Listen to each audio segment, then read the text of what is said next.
Oke, Bismillahirrahmanirrahim. Assalamualaikum warahmatullahi wabarakatuh. Selamat malam sahabat, selamat berbahagia. Barakallah, berkah berlimpah, bahagia, damai, sejahtera lahir dan batin untuk panjenengan semua. Semoga suara saya jelas ya. Tema video kali ini, bukan tema ya, tema pelajaran kita hari ini adalah berdamai dengan luka batin, gitu kan. Apa sih luka batin itu dan kenapa kita harus berdamai? Kan nggak nggak harus juga kan berdamai dengan luka batin gitu ya.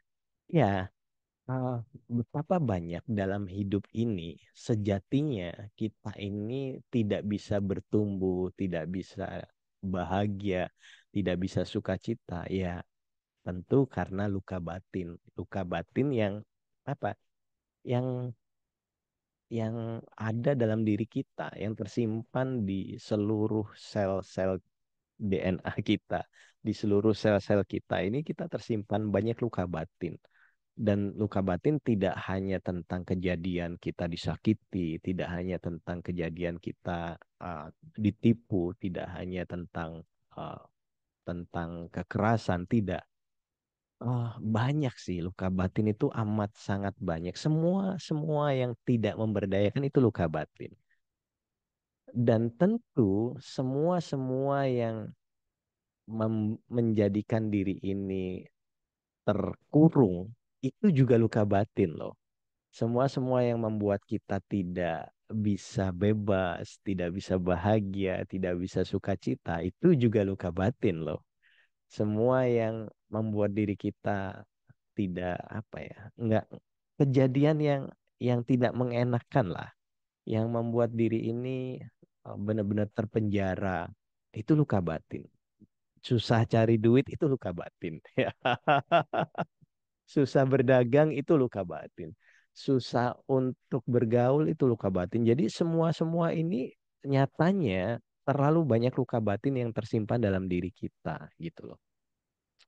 Karena sejatinya luka batin itu kan kondisi emosional eh, yang tersimpan dalam tubuh kita, yang nantinya akan tertrigger, terpicu saat kita uh, mengalami kejadian yang mirip-mirip seperti itu. Pengalaman negatif lah atau trauma yang amat sangat dalam itu luka batin.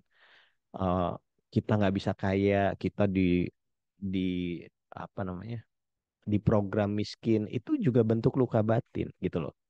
Jadi luka pada perasaan, pada pikiran, pada fisik, pada jiwa itu adalah bentuk luka batin yang disebabkan banyak hal, berbagai peristiwa yang kondisinya traumatis ya. Kehilangan, ada penipuan, ada pelecehan, ada penolakan, ada bentuknya bisa verbal, bisa fisik. Nah, itu adalah segala luka batin. Nah, akhirnya gini, bisa nggak luka batin itu hilang? Iya kan? Bisa nggak luka batin itu hilang? Bisa, amat sangat bisa. Amat sangat bisa. Karena sejatinya luka batin terjadi pada siapa saja. Saya terlalu banyak luka batin. Ya. Kenapa? Karena saya belum bisa jadi miliuner gitu kan. Itu juga salah satu bentuk luka batin gitu loh. Karena ada dalam kondisi di bawah sadar saya, ada uh, limitasi yang amat sangat apa ya, sangat sangat terprogram dalam diri saya bahwa oh ternyata aku susah kaya ya, ternyata eh, batasku cuman segini aja ya, ternyata duitku cuman segini aja ya gitu ya. Nah ini kan sebenarnya hal-hal yang bisa kita sembuhkan, bisa kita upgrade atau bisa kita benar-benar kita merdeka darinya gitu. Nah, sekarang kita akan membahas tentang bahagia dulu deh. Kenapa orang nggak bisa bahagia? Ya karena banyak luka batin. Contoh gampang, contoh gampang. Kenapa orang nggak bisa bahagia? Karena uh, nanti ditakut-takutin tentang dosa. Gitu. Ditakut-takutin tentang dosa. Kalau kamu senyum nanti dosa loh. Kalau kamu ketawa nanti dosa loh. Kalau kamu begini nanti dosa loh. Kamu joget nanti dosa. Kamu nyanyi dosa. Nah, ini loh yang mengerikan dalam hidup kita. Terlalu banyak dogma, doktrin tentang dosa yang akhirnya kita membuat secara tidak sadar luka batin itu menumpuk, menumpuk, menumpuk, menumpuk. Ciri luka batin apa? Ciri luka batin adalah di saat itu, di saat itu kita sentuh, namanya luka. Luka itu kan di saat kita sentuh dia sakit, benar nggak? Iya kan? Nah sama, batin kita pun juga begitu. Di saat kita dikatain orang atau ada kejadian yang mirip-mirip seperti itu, kita sakit, gitu loh. Nah, gimana caranya? Akhirnya kita harus berani memilih untuk enggak, aku harus sembuh dari ini, sembuh dari luka batin. Luka batin tuh eh, bukan aku banget deh, gitu. Karena sejatinya, kalau kita paham bahwa sejatinya aku adalah makhluk mulia yang dimuliakan oleh Allah, yang tidak pernah tidak dimuliakan, maka aku harus merdeka. Nah, ini kan jauh lebih enak, jauh lebih memberdayakan, jauh lebih memahamkan, jauh lebih indah banget. Tapi terlalu banyak orang yang tidak mau lepas dari luka batinnya. Terlalu banyak orang yang tidak mau lepas dari luka batinnya. Kenapa? Ya karena ah, dia tidak berani beragama dengan akal sehat. Ya, sekali lagi tidak berani menggunakan akalnya, akhirnya hidupnya tidak berdaya begitu-begitu saja di situ-situ aja gitu loh. Nah, saat kita paham bahwa ternyata luka batin ini bukanlah hukuman dari Tuhan. Luka batin ini, kejadian dalam hidup ini sejatinya bukanlah hukuman dari Tuhan. Bukanlah uh, bukanlah azab, bukanlah segala sesuatu yang jelek, tidak. Saat kita paham bahwa ternyata segala kejadian yang terjadi dalam hidup ini adalah anugerah, maka kita akan mudah sekali lepas dari luka batin. Kalau kita menyikapi semuanya anugerah. Jika kita berani menyikapi semuanya anugerah. Apa sih yang membuat susah lepas dari luka batin? Tahu nggak? Apa sih yang membuat kita susah lepas dari luka batin? Satu, karena sejatinya kita tidak mengenal Tuhan. Kenapa kita tidak mengenal Tuhan? Ya, karena dihalang-halangi untuk mengenal Tuhan. Ya, kok dihalang-halangi untuk mengenal Tuhan? Iya, karena Tuhan itu dianggap Tuhan itu di sana, aku di sini. Tuhan itu selalu mengintaiku, gitu ya, selalu selalu akan menghakimiku gitu. Kita tidak bisa memanfaatkan Tuhan yang maha baik, Tuhan yang maha kasih, Tuhan yang maha penyayang, Tuhan yang suka dengan orang-orang yang rindu padanya. Nah, kita amat sangat nyaman mungkin memelihara luka batin. Mungkin loh ya, kita bicara mungkin loh ya. Kenapa? Ya kalau kita berani atau kalau orang berani untuk melepas luka batin, maka segala penyakit batin kita atau jiwa kita yang tadinya tidak mulia mendadak amat sangat mulia. Contoh gampangnya kita lepas dari kebencian, kita lepas dari kedengkian, kita lepas dari iri. Kita sudah tidak lagi memendam dendam. Kita tidak berani untuk menyalah-nyalahkan orang. Kita tidak berani untuk, kamu salah, aku bener. Enggak berani. Enggak berani kita. Nah, itu ciri orang yang sudah uh, luka batinnya amat sangat sedikit, bahkan sembuh. Nah, luka batin yang terlalu banyak membuat diri kita, kehidupan kita akhirnya, aduh, hidup kayak di penjara. Mau keluar rumah aja males. Males juga salah satu bentuk luka batin juga, toh. Gitu.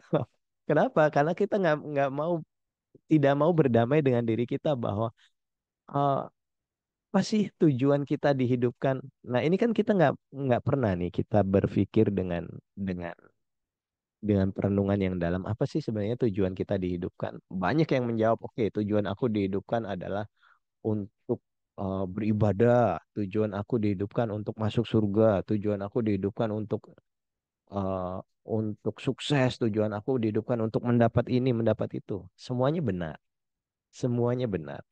Tetapi kalau kita berani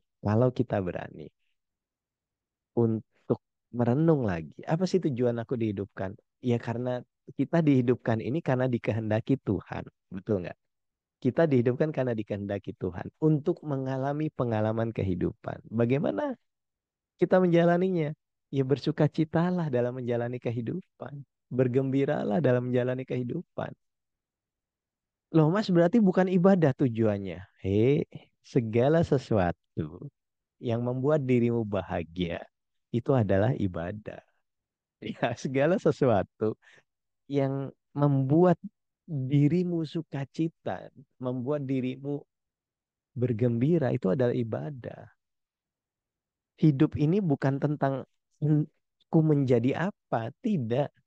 Hidup ini kan cuma tentang bagaimana kita bisa indah menjalani kehidupan. Kan itu yang paling utama. Bagaimana aku bisa menikmati setiap apakan hidup ini. Bagaimana aku menjalani atau menikmati setiap momen-momen kehidupan ini. Bagaimana aku menjalaninya dengan syukur yang dalam. Hidup ini kan tentang bagaimana kita mampu bersyukur dengan penuh keindahan. Kan gitu. Iya kan? Jadi apapun kondisi yang diberikan oleh Tuhan, maka kita bisa bersyukur dengan penuh keindahan. Banyak orang berpikir pengen banget masuk surga, pengen banget masuk surga. I'm sorry to say, nggak bisa, nggak bisa. Selama Anda ingin masuk surga, nih ya, selama Anda ingin masuk surga, Anda akan susah masuk surga. Loh kenapa? Sama seperti aku pengen banget kaya, Anda susah kaya, bos. Aku pengen bahagia, Anda susah bahagia, bos. Aku pengen tertawa, Anda susah tertawa, bos. Gitu loh. Jadi bagaimana caranya? Bentar, bentar, bentar.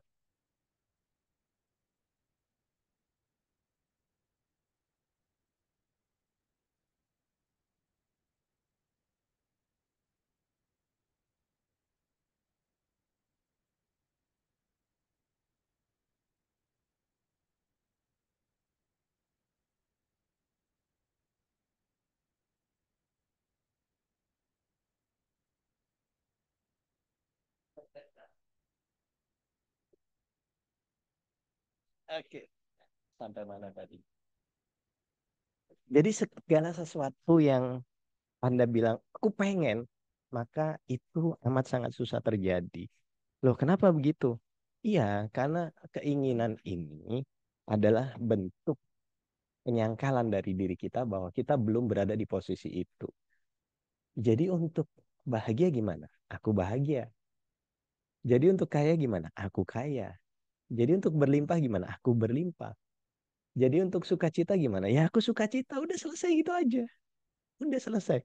Langsung bicara, Alhamdulillah, terima kasih duhai Allah, aku bahagia. Terima kasih duhai Allah, aku kaya. Terima kasih duhai Allah, aku berlimpah. Sesimpel itu sebenarnya. Ya tentu banyak cara yang ruwet. Banyak cara yang ruwet. Ya Anda tinggal memilih cara yang ruwet seperti apa gitu. Tetapi kita juga harus paham ya bahwa gimana sih cara step by stepnya untuk supaya kita ada di kondisi yang seperti itu tuh. Ada di kondisi apa namanya? Di kondisi yang benar-benar gampang banget bahagia, damai, sukacita, sejahtera lahir batin gitu. Ada di kondisi itu.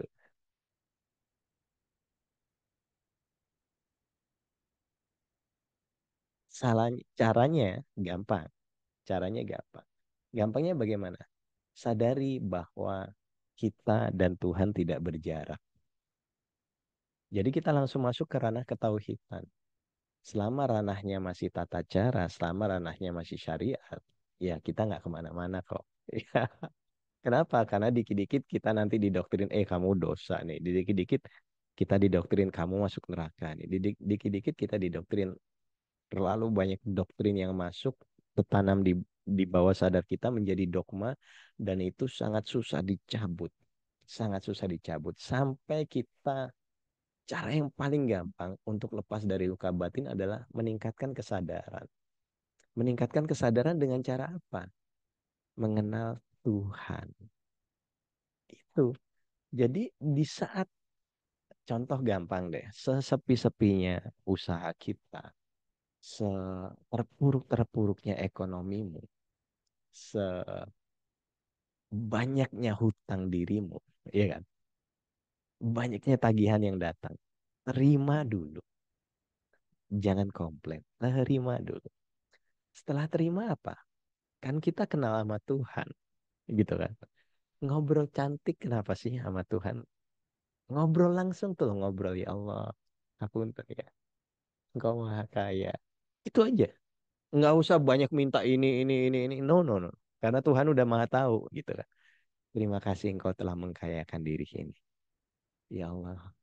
Terima kasih. Makanya ada salah satu jurus yang ini saya pakai dalam dalam 1 minggu ini. Ini testing ya.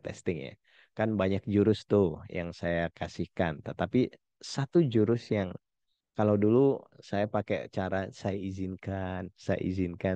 Kan udah direvisi itu ya. Kenapa direvisi? Nggak perlu pengizinan. Nggak perlu. Kesuwen. Ya, kelamaan. Gimana caranya? Ya langsung. Nggak usah izin-izinan. Langsung. Loh kok langsung, Mas? Iya. Langsung bicara. Ya Allah, terima kasih aku kaya. Udah selesai itu aja. Terima kasih aku kaya. Dan hal yang seperti itu ternyata jauh lebih amat sangat powerful. Jauh lebih amat sangat powerful. Gitu.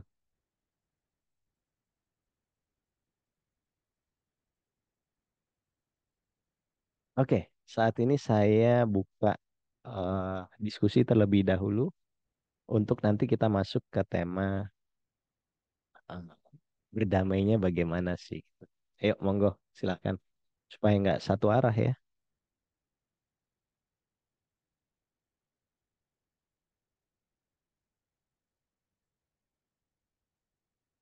Yuk, Mas Audi Fabian silakan. Oh, salam kenal. Oke, yuk malam Ya, Mas.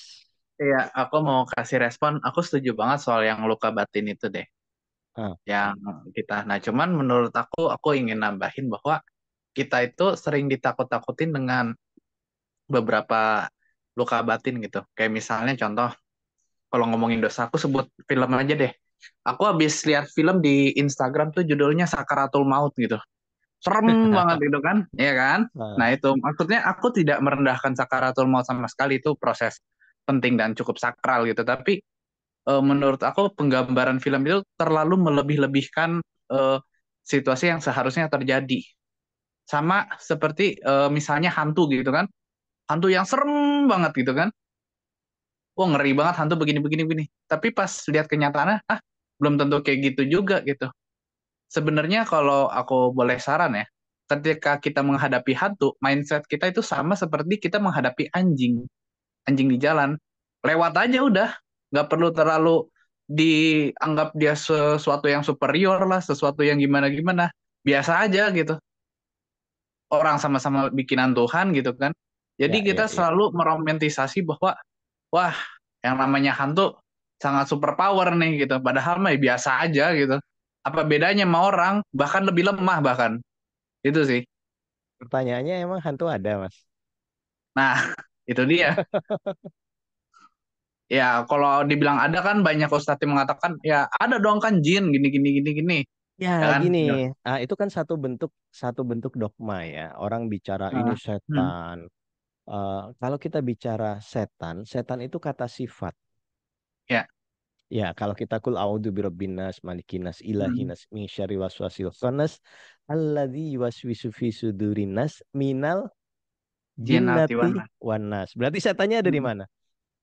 Ya orang sih. Iya, gitu loh.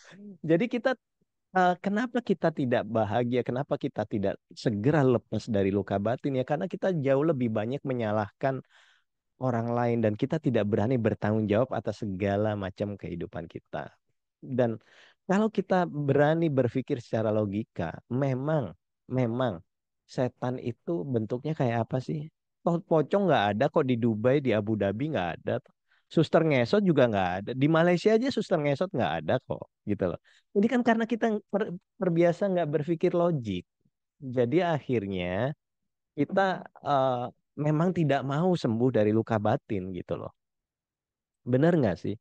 Bener Kan banget. kalau kita bicara setan, siapa sih setan itu? Setan ini apa? Setan Hmm, ini adalah sifat yang ada di jin dan manusia. Kalau kita ya. bicara dari sudut pandang fisika kuantum misalkan, kita makhluk berapa dimensi? Tiga dimensi. Oke, Ya. jin itu makhluk berapa dimensi? Iya, makhluk empat dimensi atau lebih.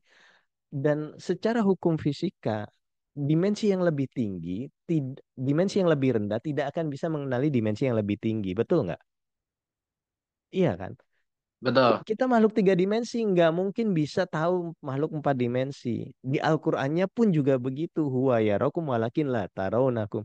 Dia bisa melihatmu, tetapi kamu tidak akan pernah bisa melihatnya di Al-Qur'an.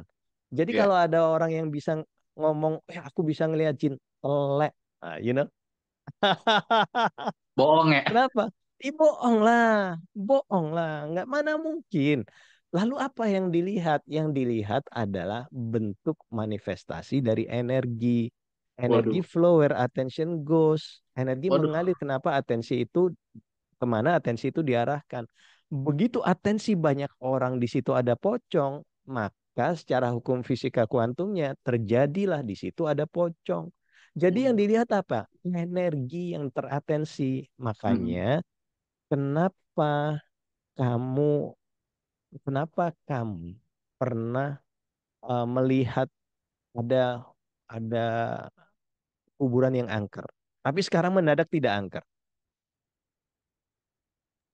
Karena udah nggak diperhatiin lagi ya, yang Karena sudah hantunya. tidak dapat atensi gitu loh. Oh iya benar-benar. Makanya banyak kuburan-kuburan Cina gitu kan yang ada mallnya, ada apa, nggak serem sama sekali kan? Ya karena atensinya tidak ada gitu. Dan Mm-mm. kita terlalu melebay-lebaykan segala sesuatu kayak Nah, sakaratul maut. Sakaratul betul. maut itu apa sih? Ya Iya, udah kondisi kita mau meninggal itu aja kok. Lah iya, terus kita mau meninggal di mana? Ya terserah terserah Allah lah. Mau iya, meninggal di mana? iya, Terus ini kan karena kita tidak terbiasa memakai memakai akal sehat. Kita tidak betul. terbiasa memakai logika. Kita Bet- terbiasa ditakut-takutin bahwa nanti kamu habis mati kamu akan disiksa di kubur. Hei, di Al-Qur'an nggak ada bos siksa kubur, bos. Satu Cakep ayat ya. pun tidak ada yang menyebutkan siksa kubur, nggak ada.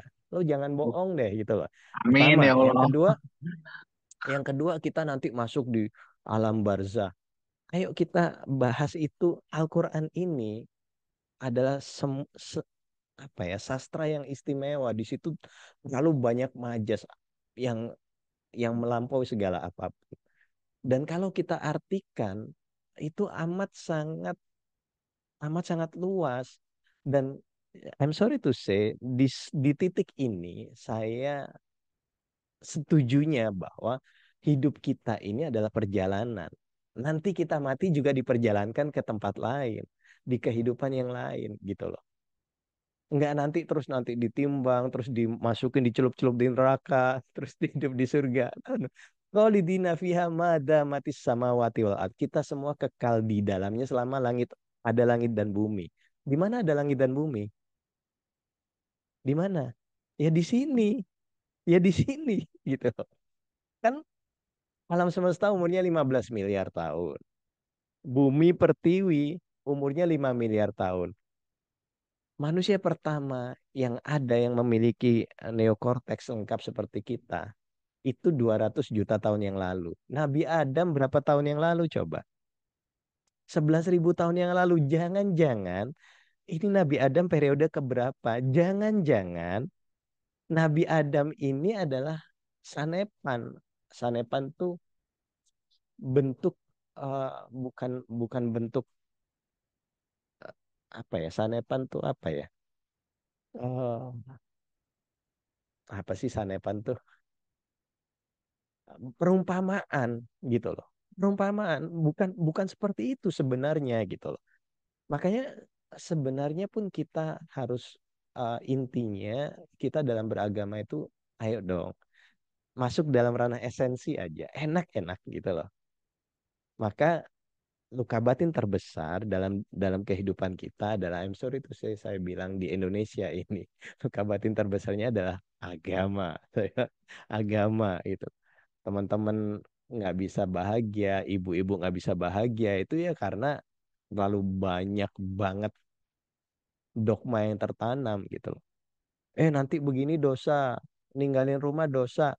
Lah, kalau suami boleh ninggalin rumah, masa istri nggak boleh ninggalin rumah? Kan gile amat. Jadi Iya, itu setuju. yang konsennya di situ sih. Makanya saya bilang, bagaimana caranya untuk kita bisa lepas dari luka batin? Gampang. Kenali Tuhanmu, selesai kok. Gitu. Saat kita udah kenal sama Tuhan, ngobrol nggak kita sama Tuhan? Iyalah, pastilah. Mesra nggak kita sama Tuhan? Iyalah, pastilah. Jadi kita melakukan segala sunatullah yang ada seperti konsep vibrasi, konsep loa, konsep law of universe, banyak konsep keberlimpahan itu amat sangat mudah jika kita sudah terbiasa berkomunikasi dengan Tuhan.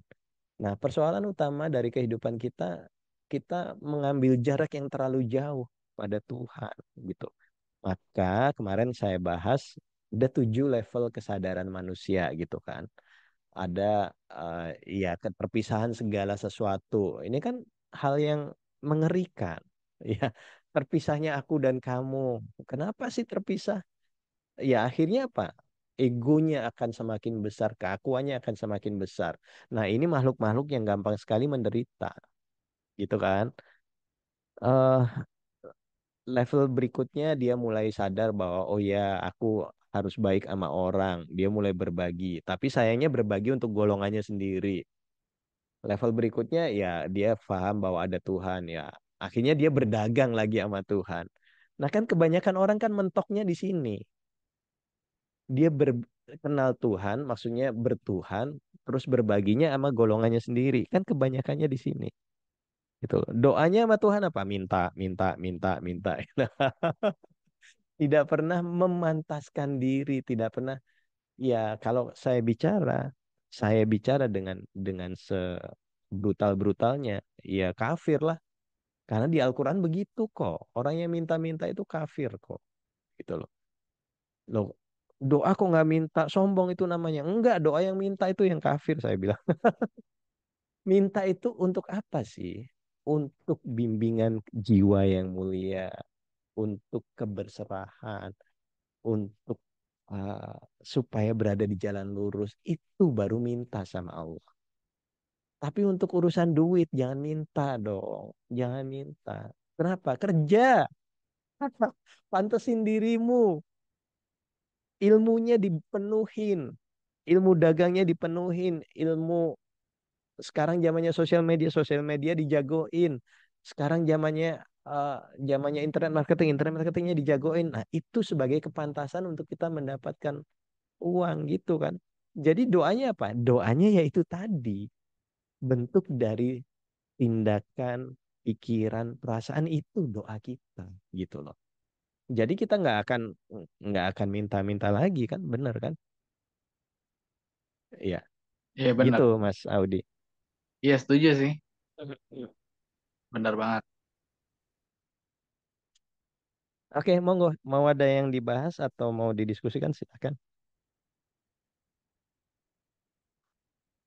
Kan kemarin saya bilang ya bahwa ternyata dalam kehidupan ini kita tidak akan pernah menyelesaikan apapun dengan kesadaran yang sama. Masalah datang, luka batin datang, doktrin datang. Kita nggak akan kita bisa lepas dari masalah itu kalau kesadaran kita nggak di-upgrade gitu loh.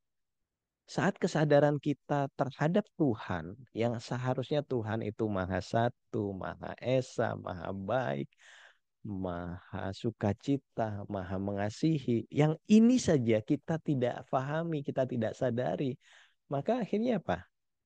Membuat diri kita nggak selesai-selesai itu masalah. Masalah kekurangan, kita selalu bilang, kurang ya Allah, kurang ya Allah, kurang ya Allah. Ya itu doamu. Iya, maka akan Benar. dikabulkannya begitu, kurang, kurang, kurang, kurang. Tetapi kalau kita berani berani bicara sama Allah, cukup atau kita merasa kaya, atau kita ya memang pantas kaya kok. Aku butuh mobil ya, udah pantas aja punya mobil, selesai gitu aja. Gimana sih orang punya mobil? Ya tegap, cengar-cengir, ya kan, baik banyak sama orang, berbagi energi, berbagi doa kebaikan, berbagi doa untuk semua orang. Itu kan bentuk orang yang memantaskan diri untuk punya. Jadi Anda belum punya, ya sudah pantaskan diri aja untuk punya gitu loh. Aku gampang kok punya mobil, selesai. Di bawah sadarnya itu selesai tertanamnya itu. Aku gampang kok. Aku gampang kok. Makanya kan tadi saya bilang, apa sih wiritan saya? Nggak wiritan sih. Saya membuktikan dalam 1 minggu terakhir, saya memprogram bawah sadar saya, memprogram pikiran saya, memprogram menyembuhkan luka batin saya dengan merasa. Karena rasa yang paling baik itu dirasakan saat kita kondisi theta, betul kan? Kan gelombang gelombang otak ada beta, ada alfa, ada theta, ada gamma.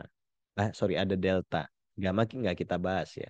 Nah, di saat gelombang otaknya theta, kita memprogram diri kita kaya, kita memprogram duit kita banyak, kita memprogram semuanya sudah tercukupi. Selesai kan? Ngimpinya jadi ngimpi indah, senyumnya bangun tidur jadi lebar. Gitu. Bener nggak? Tapi kalau sebelum tidur kita program diri kita, aduh, terus berharap kaya, motor, ya, motor, betul Bener, nggak sih? bener. Karena aku komentar ya, setuju Ya, banget sih boleh sama. silakan. Ya, jadi kalau menurut aku kita tuh selalu ditakut-takutin sama sesuatu gitu. Tadi beberapa jam yang lalu saya buka TV aja, saya udah lama nggak nonton TV. Itu kalau kita buka Metro TV, isinya tuh, mohon maaf nih, pernikahan yang hancur lah, terus habis itu korupsi. Jadi yang dominan tuh kita ditakut-takutin gitu. Padahal kita nggak pernah meng-highlight kan orang yang kerja dengan jujur selama bertahun-tahun misalnya. Ya kan, mungkin mungkin ya, aku menebak aja. Jangan-jangan ada peserta di sini yang udah nikah damai-damai aja, nggak pernah ribut mungkin seumur hidupnya. Bisa jadi. Banyak, banyak Heeh, orang yang menikah di sini banyak heeh. sekali yang Iya, kalau aku boleh yang nebak nih, peserta di sini nih yang udah nikah sangat mungkin selalu harmonis nih. Bisa jadi ya. banyak, Mungkin banyak. dari Bukan antara mungkin setahun lagi. nih, 1 tahun nih, paling konfliknya 2 hari itu paling lama. Satu Bahkan di tahun sini berapa, tiga? udah 5 tahun, udah 10 tahun nggak konflik banyak, Mas. Tuh, banyak kan? Banyak Aku orang tebak yang nih. rumah tangga di peserta ini, di Iya, teman-teman merawat bahagia nih banyak sekali. iya. lima Aku mau tahun, nanya 10 nih sama tahun. pesertanya nih, bener nggak tebakan aku? Yang lain, itu aja sih. Nah, thank you. Itu aja sih. Oke, gitu. Jadi yang pertama kita lakukan saat kita mau menyembuhkan luka batin adalah kenali dulu Tuhan kita, gitu ya. Kenapa? Apa pentingnya kenali Tuhan kita? Iya, karena kalau kita nggak kenal Tuhan kita tidak bisa mesra dengan Dia. Yang pertama, yang kedua, kita tidak bisa berkomunikasi penuh keindahan dengan Dia. Kalau kita pakai cara-cara umum, ya apa yang kita lakukan untuk menyembuhkan luka batin? Yang pertama, ya udah kita terima, sadari ada perasaan takutnya. Ini cara-cara psikologis ya. Sadari ada perasaan nggak nyamannya, terima. Sadari, terima. Itu dulu. Aku terima luka batin ini, aku terima ketidaknyamanan ini. Lalu salah satu caranya setelah Anda menerima, muncul lagi luka batinnya, ya bermain samsak. Apa bermain samsak? Ya untuk melepaskan luka batinnya, karena luka batin kan tersimpan di seluruh pergerakan sel, betul ya? Mulailah Anda ekspresikan, bisa dengan teriak, bisa dengan bernyanyi, bisa dengan berjoget, bisa dengan bertinju. Kalau saya lebih senang bertinju atau olahraga. Itu jauh lebih, menurut saya jauh lebih efektif menurut saya loh ya, gitu.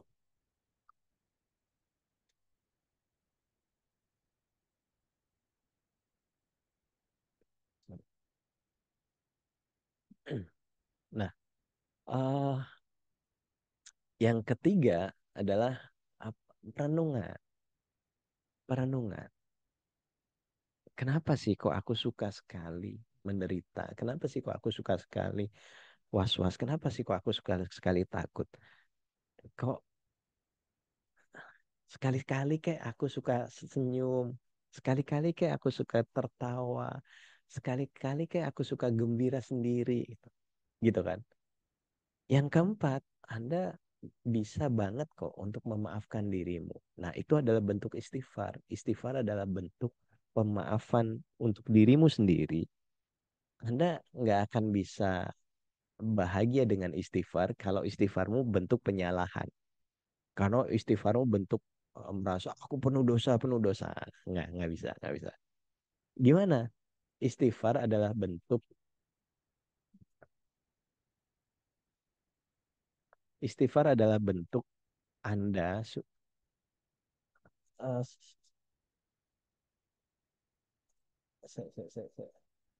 sorry, sorry, sorry. Ada telepon masuk sebentar.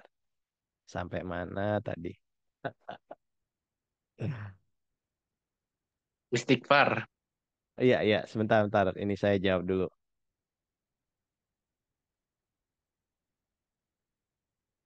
Oke, sorry, sorry, sorry.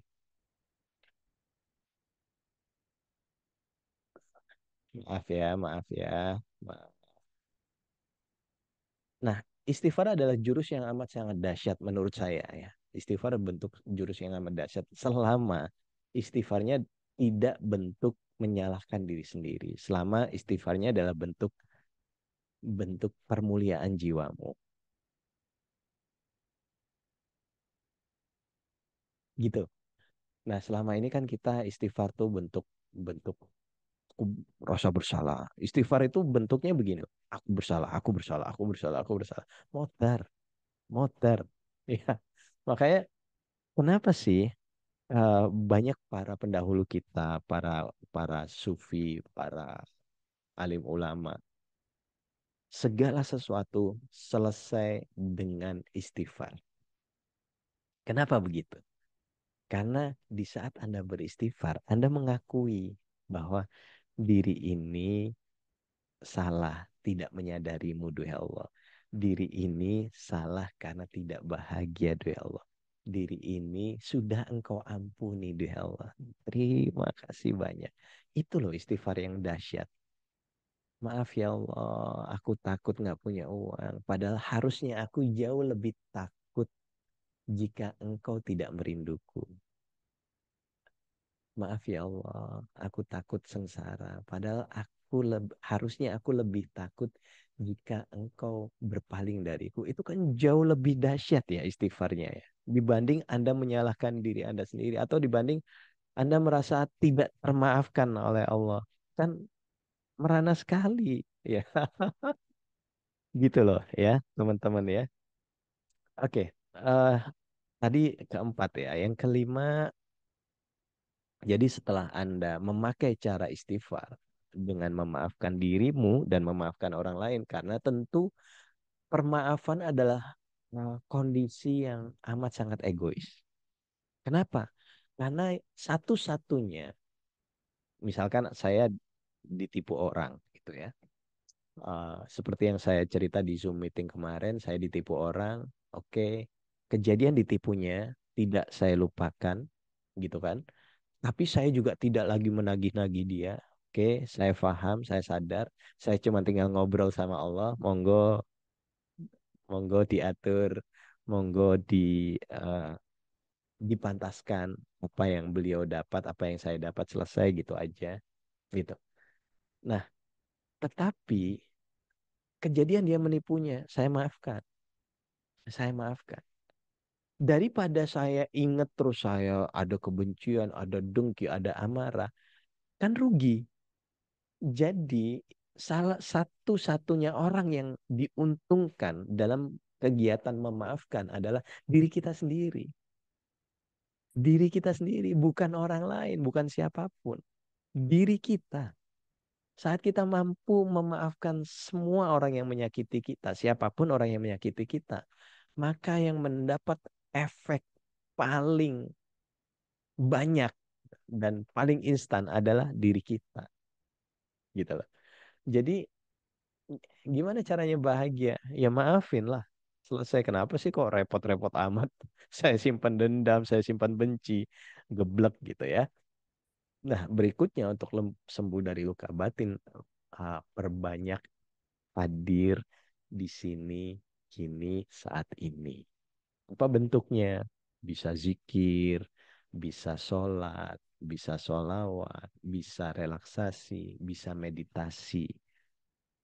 Intinya adalah Anda selalu hadir di sini, kini, saat ini. Kalau saya jauh lebih suka meditasi. Meditasi adalah kondisi hadir di sini, kini, saat ini dengan menyadari segala sesuatu yang ada. Praktek meditasi ini sangat enak karena kalau meditasi tertinggi di dalam Islam adalah sholat. Meditasi yang kita lakukan adalah meditasi mengambil jarak dengan pikiran kita. Bahwa kita mengenali diri bahwa aku bukanlah pikiranku. Aku bukanlah traumaku. Aku bukanlah yang terdoktrin itu. Aku adalah aku. Yang aku selalu dibersamai Tuhan. Yang aku selalu mulia dengannya.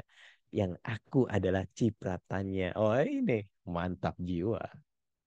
Lalu satu-satunya cara untuk lebih cepat sembuh dari luka batin adalah dekengan pusat. Dekengan pusat siapa sih? Ya Allah lah, selesai. Ya Allah, engkau bersama aku selesai. Udah selesai. Makanya jurus yang saya sebutkan, saya sebenarnya praktek belum seminggu sih, baru 2 hari sih. 2 hari sebelum tidur saya tidak pakai handphone, saya tidak pakai apapun, hanya cuman bicara, bicara, ingat ya, gumamkan, rasakan, hanya itu aja. Saya udah membayangkan, udah pasti gumamkan, rasakan, bayangkan. Terima kasih ya Allah, duitku oke. Terima kasih ya Allah, duitku oke. Ngono tok, lu tenan lo, tenan. Dalam 2 hari tiba-tiba semua dagangan saya laku.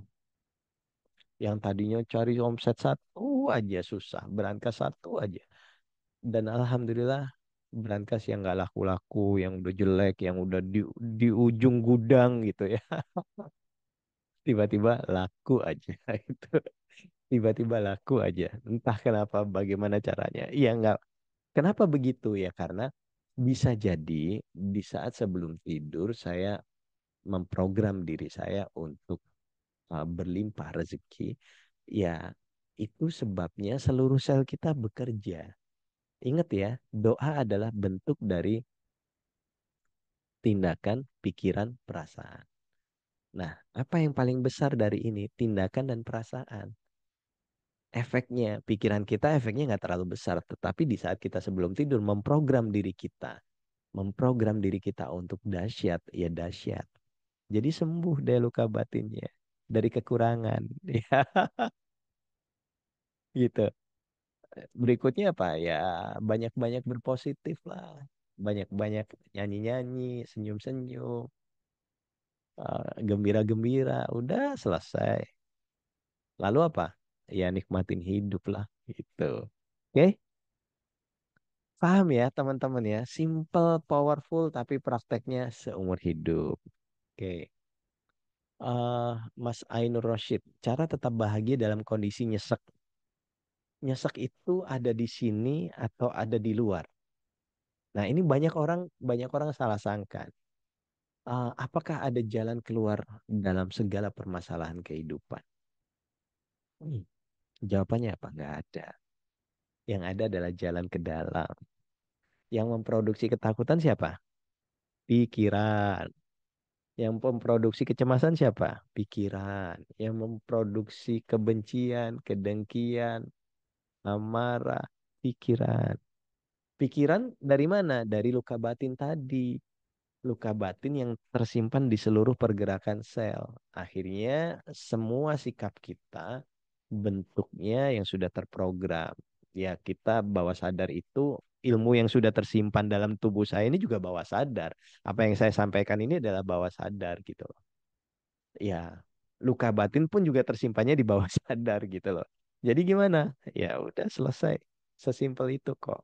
Ya, nyesek. ya jangan nyesek lah. Satu-satunya cara untuk bahagia saat diri Anda nyesek, ya putuskan Anda tidak mau nyesek. Selesai itu aja. Karena kan gini loh, Mas, gimana caranya sembuh dari luka batin? Yang paling pertama, yang paling utama adalah Anda mau sembuh nggak? Dari apapun penyakitnya, yang paling utama yang harus ditanyakan, Anda mau sembuh nggak? Mas, aku mau lepas dari trauma. Anda mau sembuh dari traumanya nggak? Mas, aku mau sembuh dari penyakit diabetes. Anda mau sembuh nggak dari penyakit diabetes? Itu dulu.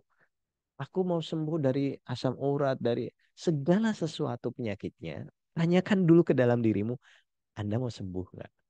Aku mau sembuh nggak? Mau. Ya udah selesai sembuh.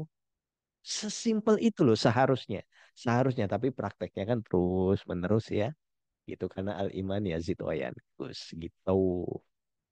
Mbak Fauzia, ada hadis waktu sakaratul maut seperti teriris dan sangat menyakitkan jika selama hidup tidak berbuat baik di dunia. Jika berbuat baik sakaratul mautnya mudah, benar nggak Mas? Gini, kalau ini dari sudut pandang saya, sakaratul maut adalah bentuk pelepasan dari kemelekatan. Pelepasan dari segala kemelekatan.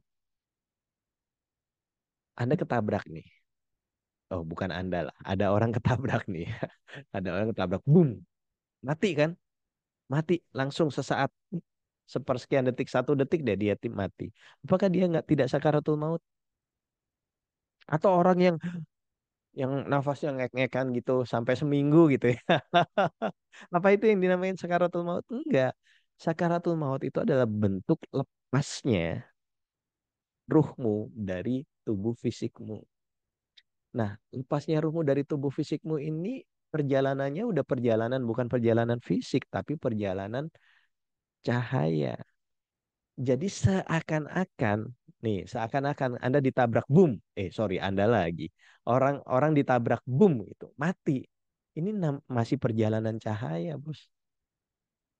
Lama atau tidaknya, sakit atau tidaknya sakaratul maut tergantung ke berapa banyak kemelekatan. Melekat terhadap rumah, melekat terhadap uang, melekat terhadap dendam, melekat terhadap amarah, melekat terhadap pahala, melekat terhadap ketakutan, melekat terhadap segala sesuatu. Di saat Anda sudah lepas saja, terima kasih deh Allah, Engkau telah mengizinkan aku untuk kembali kepadamu. Lepas, cepat sekali, nggak kerasa sakaratul mautnya. Kenapa? Karena kesadarannya sudah pada Allah. Ya, kalau kesadaranmu pada pahala, yo lama nanti dihitung dulu pahalanya. Kak mate-mate kon, kapok kon. Itu versi saya, sudut pandang saya begitu. Jadi nggak ada kebenaran mutlak ya, kebenarannya relatif. Oke, monggo yang lain silahkan. Ada yang mau didiskusikan?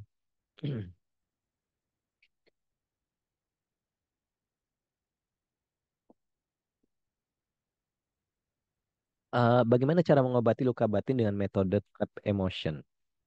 Eh, saya nggak tahu metode itu, Mas Mas Edi. Saya nggak tahu metode itu. Metode yang paling gampang saya lakukan adalah karena gini, saya sadar eh, bahwa segala kejadian luka batin yang ada dalam diri kita itu tersimpan dari seluruh pergerakan sel karena sifatnya adalah memori, memori yang tersimpan di seluruh pergerakan sel, bukan tersimpan dalam otak saja gitu. Nah, cara yang paling mudah dilakukan adalah Anda belajar TRE, Tension Release Emotion. Itu belajarnya ke guru Gobin Vasdev, bagus banget. Itu cepat untuk rilis emosinya. Tapi bayarnya kalau nggak salah 3 juta. Kalau nggak salah Anda ikut workshopnya. Tapi powerful, amat sangat powerful. Nah, cara yang lebih gampang bagi saya adalah apa? Tepok-tepok, senam paidah. Murah ya kan? Anda setiap pagi izin Anda setiap pagi untuk memprogram diri Anda, aku pantas kaya. Udah selesai. Aku kaya, aku kaya, aku kaya. TRE 4,5 kalau member Buteko. Oh, naik. Zaman saya dulu 2,5. Wow, luar biasa. Nah, ya, itu. Ya kalau saya lebih gampang tepok-tepok lah. Selesai. Makanya kan saya lebih suka untuk melepaskan luka batin atau melepaskan emosi yang tersimpan adalah bentuknya mengeluarkan dalam fisik, seperti seperti bertinju, seperti berolahraga gitu. Oh, kena inflasi dan lain-lain. 4.500.000 wah. Kelasku gratis ya piye gitu. Tak gawe kelas sak jutaan wae lek ngono. Gitu ya. Oke, monggo yang lain silahkan.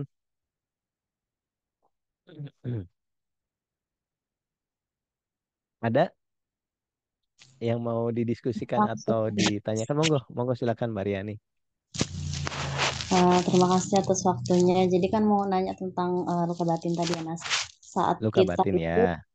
saat kita itu menyadari luka batin dari pola-pola hidup kita, kayak misalnya pola berulang gitu. Katanya tuh kalau misalnya kita sering ditipu, itu artinya kan ada luka batin yang Sering ditipu, menyebabkan ada luka batin. Sering ditipu itu pola kehidupan sih. kehidupan ya. Iya, salah satunya ya bentuk karena luka batin juga. Salah satunya dari Ya, luka batin. Terus ya, juga ya, kayak ya. orang-orang yang misalnya tuh kalau berpasangan terus seringnya Heeh. ketemu dengan orang yang abuse gitu atau Oke, mengalami oke. Heeh, hmm, heeh. berkali-kali toxic relationship gitu kan. Oke. Nah, suatu kali misalnya kita apa namanya tuh memutuskan kata Mas tadi kan memutuskan untuk sembuh. Oke, mau Iya, iya, gitu. iya. Heeh, heeh. Nah, saat Betul. mau sembuh itu kita udah sadar, kita berusaha lah untuk melupakan, bukan melupakan ya, menyembuhkan sakit hati dari toksik sebelumnya, dari Mm, mm, percintaan mm. Iya, sebelumnya, iya, atau dari iya.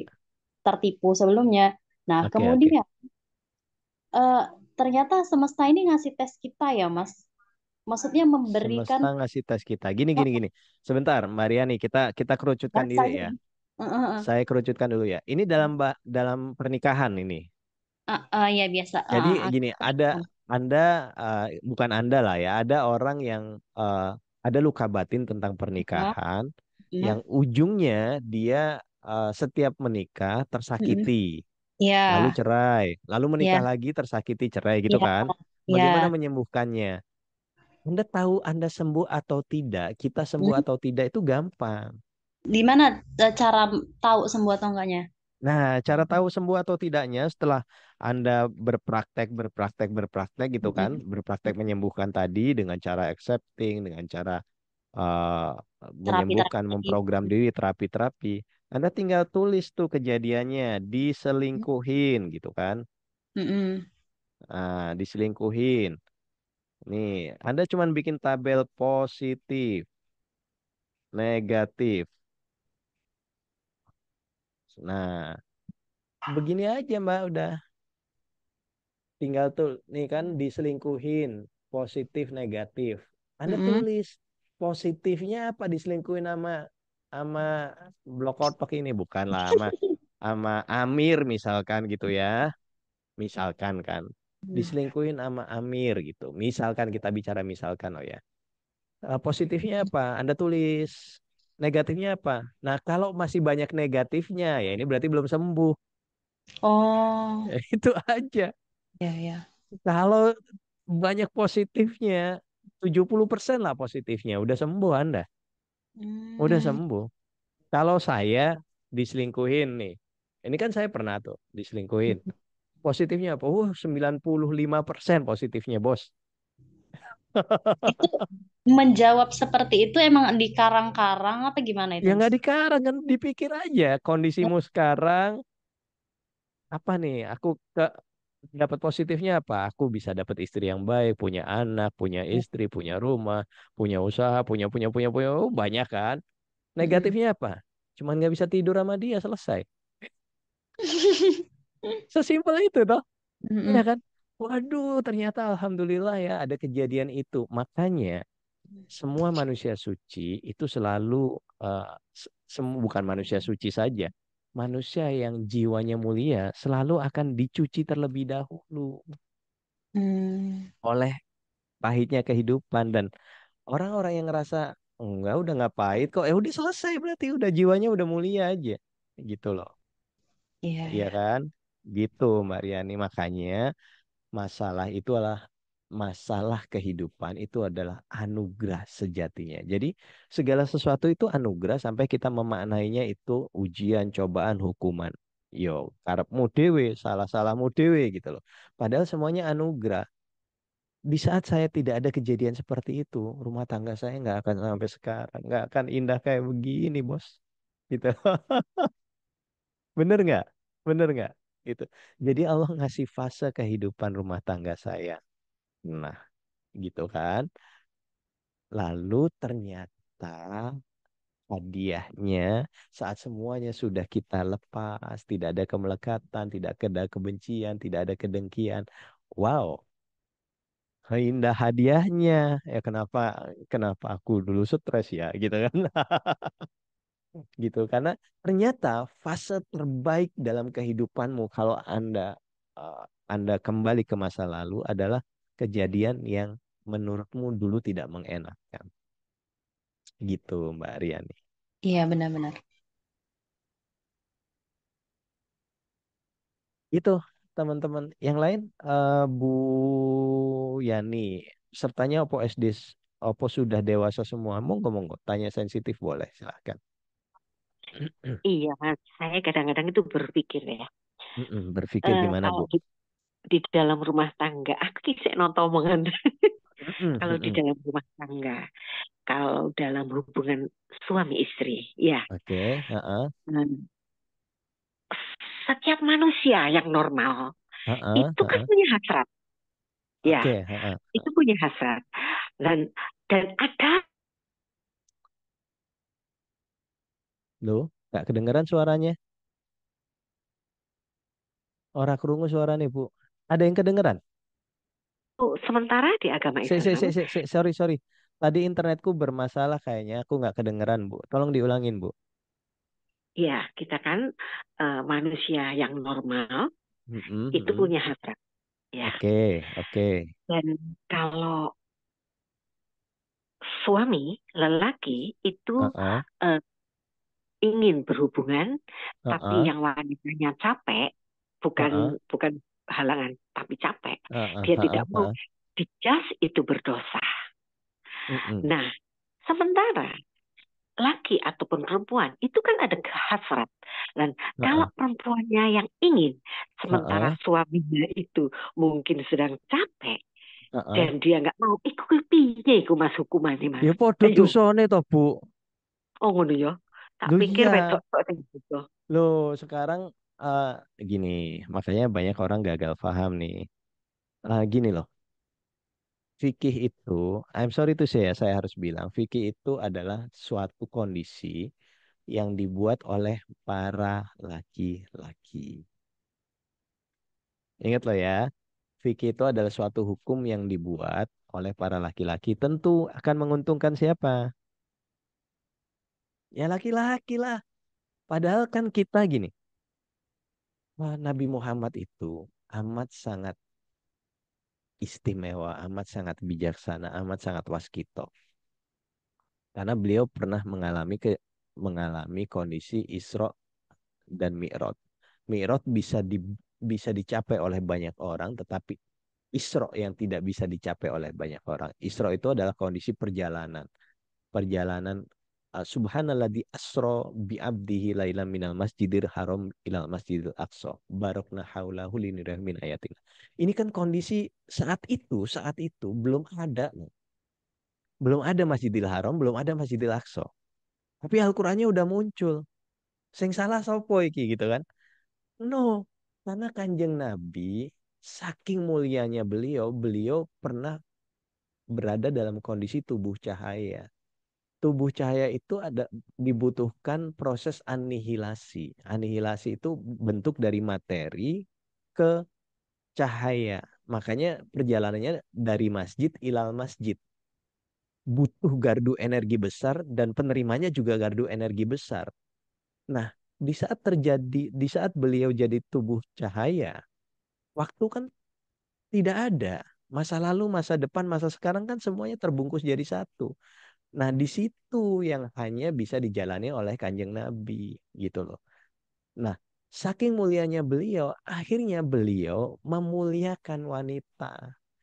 Dengan cara apa? Ini kan kadang-kala banyak orang gagal paham ya, dikira Kanjeng Nabi pedofil, dikira Kanjeng Nabi orang yang suka nidurin cewek dengan cara poligami. No, tolong pakai akal sehatmu kalau berpikir gitu loh.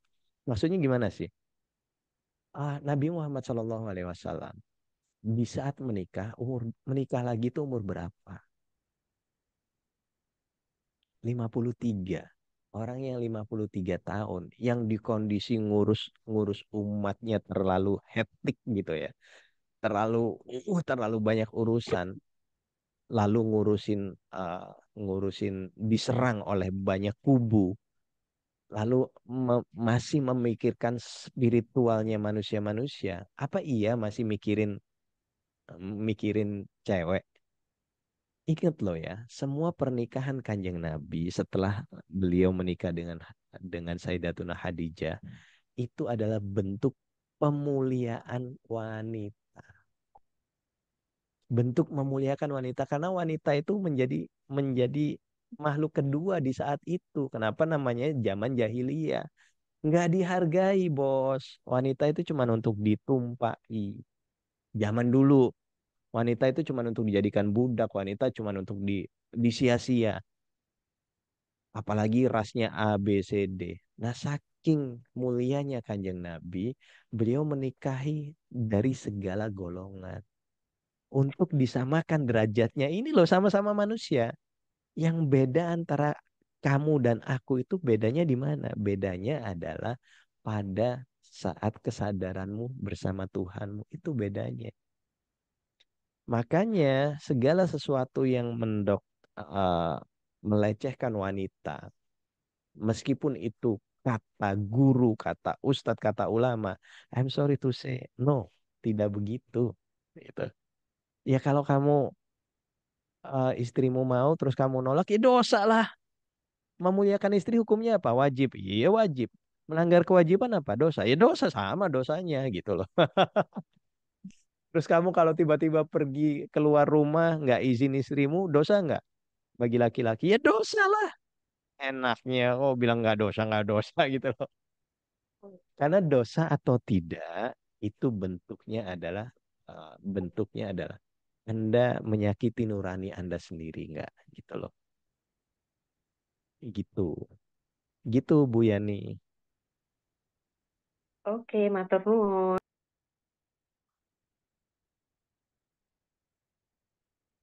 Kan kita bicara gini ya teman-teman ya. Di Zoom meeting kemarin kita bicara bahwa sejatinya masalah ini cuma 10% kok. 90% lainnya apa? Ya drama yang kita buat dalam pikiran kita, yang kita lebay-lebaykan, yang kita besar-besarkan, yang kita gitu. Padahal masalahnya apa? Nggak punya duit, cuman itu aja kok. Lalu pikiranmu bilang, waduh nanti nggak bisa begini, nanti. Loh, nanti. Kalau hidup di masa sekarang, masalahnya ada nggak? Nggak ada. Ya banyaklah hidup di masa sekarang. Bersyukur dulu gitu loh. Suamiku itu brengsek. Brengseknya kapan? Kemarin kan? Sekarang brengsek nggak? Masih brengsek nggak? Iya. Brengseknya gimana? Dia lagi diem kok kamu katain brengsek? Yang brengsek siapa? Ya kamu berarti. Kenapa kita tidak sibuk untuk mendoakan dia menjadi lebih baik? Kenapa kita sibuk mendoakan dia jadi lebih brengsek? Makanya kehidupan rumah tanggamu belangsak ya karena Anda selalu mendoakan suamimu brengsek gitu loh. Jadi masalah hidup itu sejatinya ada di mana? Di dirimu sendiri, bos. Gitu. Oke, yang lain ada yang mau didiskusikan atau ditanyakan? Monggo. Selamat malam Mas Ferry. Oke, Pak Supri, monggo silakan. Ya, cuma mau Kecil, menyampaikan Pak. Mas. Pak, suaranya kecil, Pak Supri.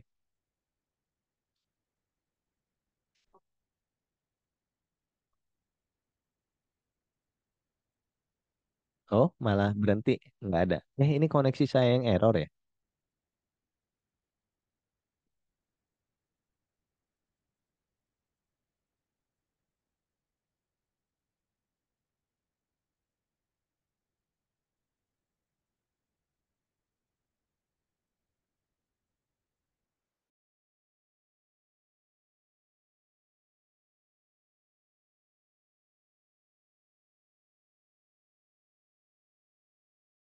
Mana?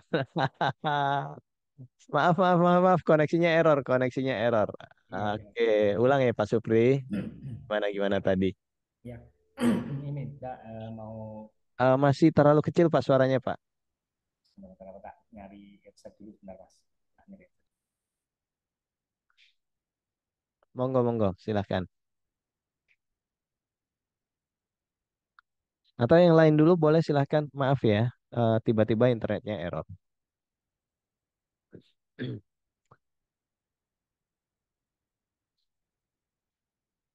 Jadi kayak kalau kita bicara kayak kemarin ya, hmm, ciri ciri kita masih ada luka batin kan? Pertanyaannya kayak kemarin. Aku harus bahagia. Jangan pakai kata harus. Karena harus ini berarti Anda sedang tidak bahagia. Ini hambatannya banyak sekali. Aku izinkan diriku bahagia. Jangan izinkan. Berarti ada dalam dirimu yang tidak mengizinkan dirimu bahagia. Jadi harusnya gimana, Mas? Ya, aku bahagia udah selesai. Aku bahagia itu. Gitu. Monggo Pak Supri silakan. Ya, beneran Mas. Oke, nggak apa-apa, saya deketin deh. Ini saya pakai laptop soalnya kayaknya laptopnya yang lagi error. Silakan, silakan. Ya, ini saya mau cerita terkait apa ponakan saya kayaknya sih saya melihat tanda-tandanya sih kayaknya kena anxiety Mas. Jadi apa, kekhawatiran yang terlalu Ya, ini ya, ya, ya, ya. dia terlalu takut sama lingkungan sekitar. Dia sekolah itu sampai nggak mau sering pulang Mas. Dia itu. Oke, oke. Terus kemarin sampai dibawa ke psikiater juga sih sama adik saya. Ah, ah, ah. Cuman ya kayaknya hasilnya nggak begitu memuaskan sih menurut saya. Oke, Jadi oke. Ah. kemarin sempat dia tuh sembuh di kan Anxiety ya. ya dia kelas satu. Nah waktu masuk SMA kelas satu itu kan Iya, iya. kena itu kan anxiety itu kan terus sempat sembuh. Ini kan sudah kelas 2. Ketika Mm, mm, peralihan mm. kelas ya kayaknya ini sih kambuh lagi gitu. Jadi Oke, kemarin oke. sampai yang terakhir itu yang paling parah ya sampai bilang sudah capek dia pengen bunuh diri kayak gitu kan saya nggak capek miris makanya aduh ya kalau kan soalnya saya ini posisi nggak di dekat rumah sekarang mas saya ada di Di Probolinggo mana Surabaya rumahnya? saya kalau tiap minggu kan pulang ke Tulungagung cuman saya sekarang kan posisi Oh, oh bukan ada orang di Surabaya. Probolinggo. Kalau orang Surabaya bawa sini nggak apa-apa. Kemarin sampai saya itu ya ingat jenengan Bapak tak bawa ke Mas Ferry tak gimana gitu saya waktunya juga kapan gitu saya sampai Iya, iya, iya, kepikiran iya. seperti itu mungkin Oke. bisa ngasih saran Mas Ferry mungkin apa ya Pak terapi apa Ah, sih untuk gini, hal ini Pak Supri. eh Ponakannya anxiety, gimana cara cara bantunya gitu kan? Jangan ponakannya dulu yang dibantu. Orang tuanya baik-baik saja nggak? Gitu. nah itu mah kalau orang tuanya sih Mas ya ya memang sering bermasalah sih waktu sebelum sebelumnya ya mungkin mungkin itu Kalau dia waktu gini, kecilnya dia ya itu kan memang ya memang nggak harmonis lah menurut saya memang nggak harmonis sampai cekcok nah, sampai suami ya menurut saya suaminya sampai sempat meninggal memang benar ya. seperti itu Jadi di saat anak anxiety, di saat anak anxiety, kita harus jangan jangan anak dulu yang disalahkan nih. Jangan anak dulu yang dipermasalahkan, jangan. Sebenarnya anxiety itu dari lingkungan orang tua terlebih dahulu. Orang tuanya aman nggak gitu loh. Nah kalau orang tuanya nggak aman, orang tuanya dulu diperbaiki. Kalau nyembuhin sang anak ini gampang. Dengan beberapa terapi aja udah gampang. Dengan diajak ngobrol, terapi selesai, selesai sudah. Dan banyak yang bisa, maksudnya kalau teman-teman ada beberapa teman yang datang langsung ke saya, ya itu gampang sekali sembuh gitu. Tapi kalau urusannya ada urusan anak, nah anak apalagi masih sekolah, yang perlu dipertanyakan nih sebenarnya bapak emaknya ngapain aja nih gitu. iya mas Bapaknya benar baik-baik aja nggak? Kalau nggak baik-baik aja ya bapak emaknya dulu yang kesadarannya harus dinaikin supaya si anak ini merasa merdeka. Kan terlalu banyak, apalagi salah satu penyebab terbesar anxiety adalah ini Ya, Iya benar ini mas, yang benar nggak bisa benar. lepas nih. Dia memang nggak bisa lepas dari gawe terus. Memang Nah, itu. setiap hari dia tuh pegang itu. Terus Jadi, pola pola makannya juga mas. Dia tuh pola makannya seneng yang apa ya junk food lah. iya. Seperti itu dia. Jadi Mie, sebenarnya kalau Indomie pola kayak gitu. makan sih bebas-bebas saja, Pak. Kalau kalau kita bisa, kalau kita bisa ini ada namanya detox, detox ini. Berapa lama? Ya kalau bisa sehari 4 jam. Detox aja, nggak pegang itu. Kalau udah edik kan berapa detik aja nggak pegang kan nggak bisa. Detox itu dulu aja. Itu utamanya. Kalau detox, siapa yang di detox? Semuanya. Bapak, emak, anak detox semua. Jangan anaknya doang, bos, gitu. Iya betul mas. Gitu. Nah, kalau kita udah berani detox itu, insya Allah sih, Iya gitu. mas. Ya mungkin kalau ada waktu mas saya minta waktunya penjenengan nanti kalau Jadi, ingin monggo, kita silahkan, kopi siap. darat ya kita hubungi jenengan aja. Iya, iya. Terima kasih mas Oh, Ferry. dia terima kasih kembali, Pak Supri. Monggo yang lain silahkan. Ada yang mau didiskusikan atau ditanyakan?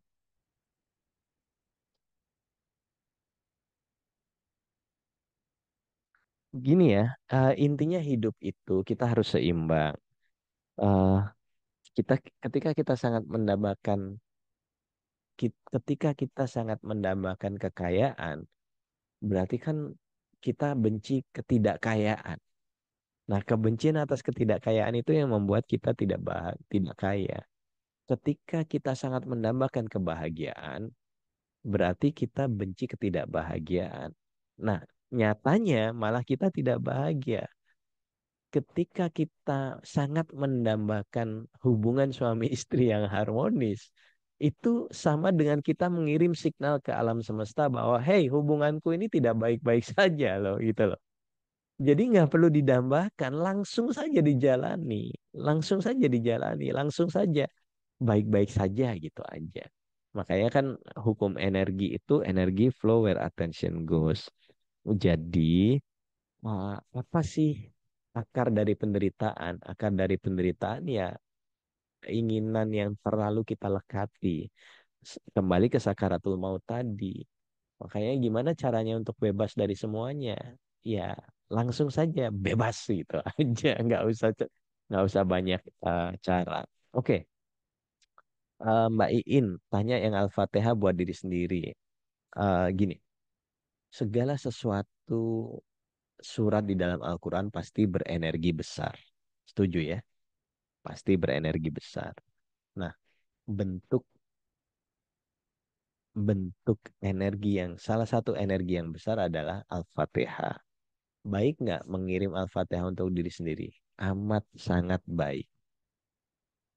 Nah, saya mau share nih satu jurus yang saya lakukan setiap hari gitu ya.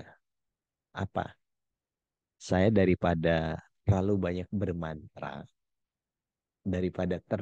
bermantra, saya jauh lebih suka menggunakan wilayah kesadaran. Apa yang bisa saya lakukan? Ya, paling gampang adalah I'm sorry. Please forgive me. I thank you and I love you. Bagaimana caranya? Apakah sama dengan kirim Fatihah? Tergantung kesadarannya. Di saat gini ya, uh, Ho'oponopono atau mantra ini adalah mantra yang amat sangat powerful untuk menyembuhkan luka batin, menyembuhkan ketidakberdayaan, menyembuhkan kemiskinan, menyembuhkan kekacauan dalam rumah tangga, menyembuhkan banyak hal lah ya. Gimana Mas? Karena untuk memakai mantra ini, Anda harus berada dalam kesadaran ketidakpisahan antara dirimu dan Tuhan. Di saat Anda bilang, I'm sorry, saya menyesal. Menyesal telah menyakiti dirimu. Menyesal telah tidak menyadari Allah. Menyesal telah meragukan Allah. I'm sorry. Please forgive me. Aku minta maaf ya, wahai diriku, telah membuatmu cemas, takut, khawatir. Dan Anda merasakan sudah dimaafkan oleh Allah. Saat bicara, please forgive me. Saat bicara, I thank you. Berterima kasihlah pada seluruh sel yang ada. Terima kasih dengan penuh rasa syukur yang dalam. Terima kasih pada dirimu, pada semesta, pada Tuhanmu. Di saat bicara mantra terakhir, mantra terdahsyat, I love you.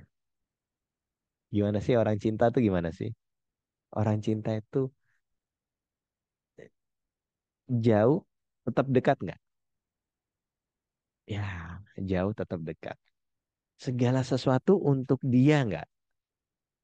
Ya, namanya orang cinta. Aku cinta pada istriku. Ya, segala sesuatu aku curahkan ke hidupku untuk istriku.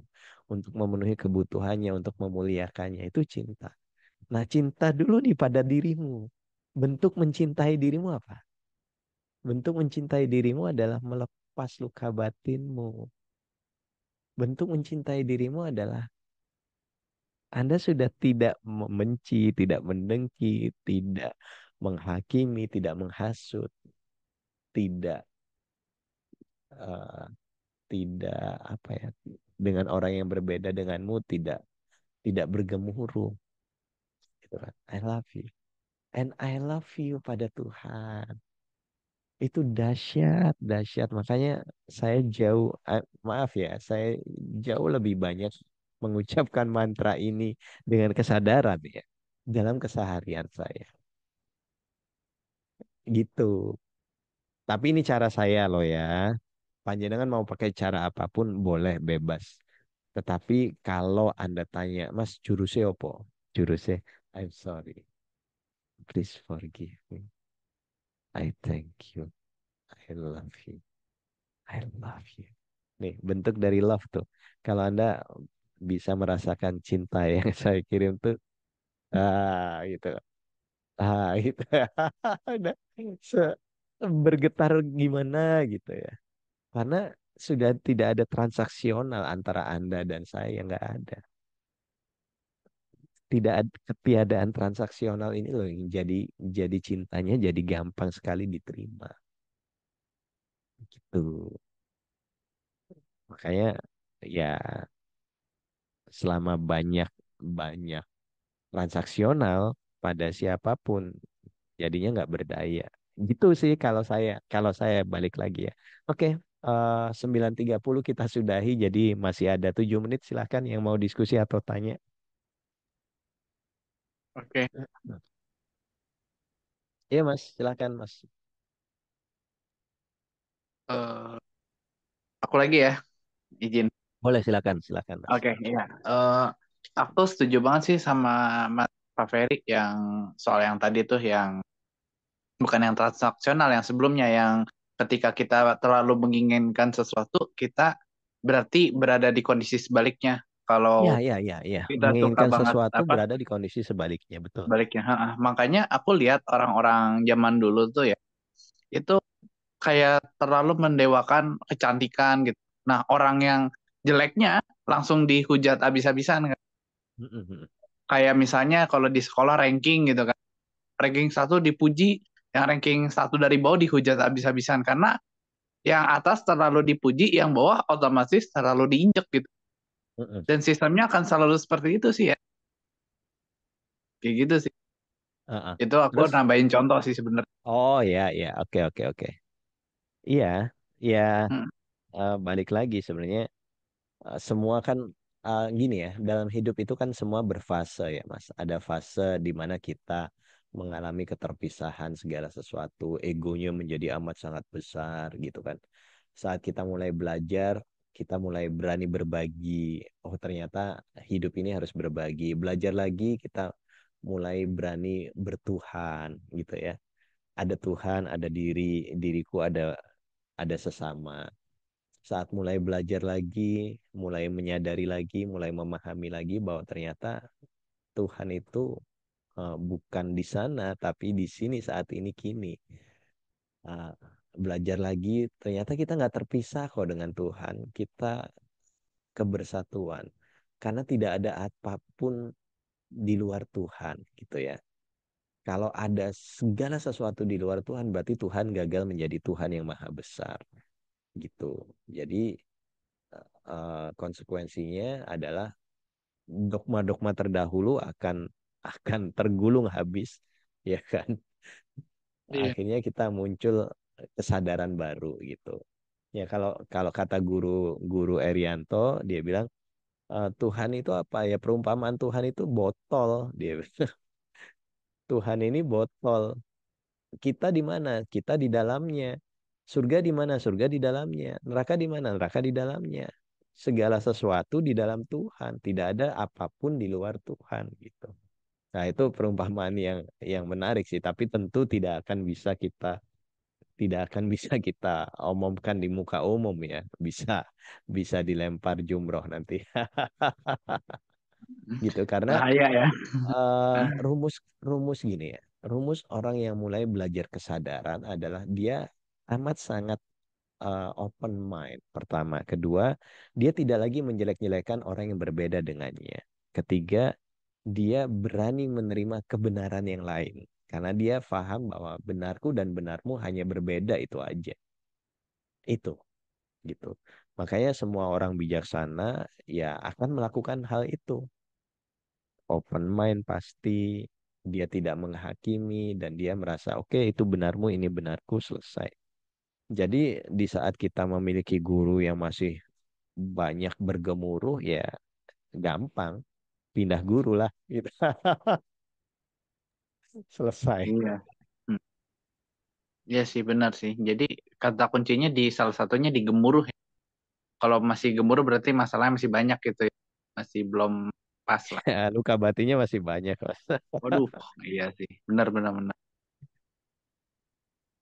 Ya, karena kan gini ya, titik netral dalam diri kita itu adalah hening. Hening itu gimana sih? Ya, rasa tanpa rasa. Ya, gimana rasa tanpa rasa itu? Ya, ada di Kayak air titik putih. nol itu tadi. Ya, Kalau minuman just kayak air putih only, sih. just only silent itu aja, gitu. Gimana sih terhubung dengan Tuhan? Ya, nggak usah gimana sih, langsung terhubung, udah itu aja. Gimana melebur dengan Tuhan? Ya, ini melebur gitu aja. Kan nggak usah pakai drama. Aku bersatu dengan Tuhan. Sewen telek gue cenderung. Ya rapopo sih. Ya nggak apa-apa ya, bebas-bebas aja. Tapi kan masing-masing balik lagi, semua ada fasenya. Saat fase masih begini ya ya sudah itu benarmu. Semua benar adanya. Itu. Makanya saya dalam beragama tidak banyak memakai hadis. Kenapa? Karena saya lebih nyaman memakai Al-Quran langsung. Oh gitu, iya. Kan seperti intro awal tadi kan. Kenapa hadis itu ada? Ya, hadis dicatat setelah terlalu banyak konflik dalam eh, dalam dunia Islam. Gitu. Ya, teman-teman. Yuk, masih ada satu pertanyaan, silakan. Aku tanya boleh Mas Openg? Monggo, silakan, Mas. Ya, setelah aku belajar pengembangan diri gitu kan ya, aku tuh belajar fokus. Kalau belajar fokus, belajar hening, diam gitu. Tapi gampang emosi Mas. Contoh, tadi sore ada anak-anak main bola depan rumah kan ya. Aku lagi belajar, terus teriak, wah itu kan. Gampang, ih, menang lah, menang gitu Mas. Jadi kayak, Ah, kenapa ya? Kalau di jalan juga ada motor weng itu kayak eh motor jelek ya ya tapi ini nggak wajar marah lah, masih di bawah 30 wajar lah. ya kenapa Yo, apakah ada Rabio tak? Rabio, mana Rabio. Wajar lah iya iya Mas, Om saya dulu juga masih di bawah 30 juga begitu wajar lah. Gini, Umur sebenarnya tidak menentukan kesadaran, tidak. Tapi renungan yang akan menentukan kesadaranmu. Saat panjenengan banyak merenung, banyak menyadari, banyak berbagi, banyak mengasihi, maka amarahmu akan gampang hilang kok, gitu loh. Kan saya bilang, kenapa sih orang suka banget marah? Ya karena banyak luka dalam dirinya, gitu loh. Dulu kecilmu waktu ada orang teriak-teriak, waktu Anda teriak-teriak Anda dimarahin, itu kan luka batin kan. Ya, tiba-tiba Anda ngelihat ada orang teriak-teriak, Anda marah juga. Nah, itu kan nggak sengaja bawah sadarmu yang bicara gitu loh. Ada orang rame ngebrong sedikit, Anda emosi. Ya, itu juga luka batin gitu loh. Bagaimana cara melepasnya Mas Openg? Kayaknya aku udah inget nih, masa kecil aku juga sering, ya mungkin dibentak-bentak kali ya. Jadi aku nggak suka dibentak-bentak gitu sih. Iya sama, Apalagi itu juga luka batin. Gitu, gitu Mas Hans. Jadi gampang gimana? oke, Ya udah naikin kesadaran, udah banyak-banyak berpraktek, banyak-banyak sadari nafas, banyak-banyak bergembira, jangan terlalu tegang dalam hidup, jangan terlalu banyak mikir, ya. Iya, makasih udah Mas itu Openg. aja, Hmm. ya. Oke, Ya, eh, cukup ya teman-teman ya, sudah 9:30. Terima kasih atas perhatiannya. Mohon maaf lahir dan batin, semoga bermanfaat. Barakallah untuk semuanya. Selamat Amin. berbahagia untuk semuanya. Selalu berbahagia dan selalu sukacita. Assalamualaikum warahmatullahi wabarakatuh. Barakallah, barakallah, barakallah. Namaste. Salam. Waalaikumsalam warahmatullahi wabarakatuh. Terima Mas kasih Mas. Openg.